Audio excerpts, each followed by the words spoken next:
So I'm the director of IT, the company, ArborWorks.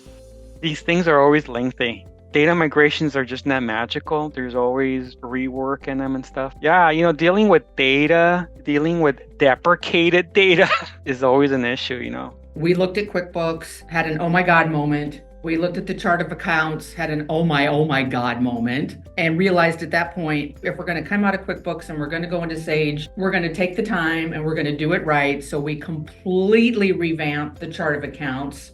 From a technology standpoint, I just think it's great to have somebody who knows what to do with the data. I've done these in-house most of the time. It's a moving target, right? Because no one's going to give you the data schema. So you have to kind of figure it out by yourself or hire a contractor who's done this.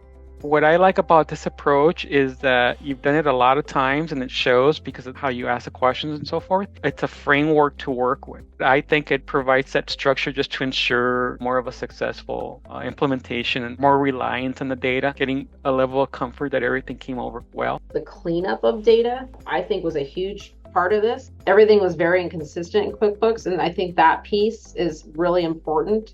Having that history there so you don't duplicate efforts or double pay a vendor or something, but that's obviously helpful for audit purposes. It's helpful. Having it in Intacct is very beneficial because I don't have to log into QuickBooks anymore. We do all sorts of government and regulatory reporting on some of our financials. If we have to run a trend, if we have to do anything like that, having that in one place, huge. For me, it's very important to partner up with folks that know what they're doing, right? And could kind of help us out. They just understand it. They get it. They understand how to help people, right? And then just doing these in-house too, knowing that there's somebody that they know what they're doing, they understand what we're trying to achieve, speaks volumes, right? And it saves a lot of time and money.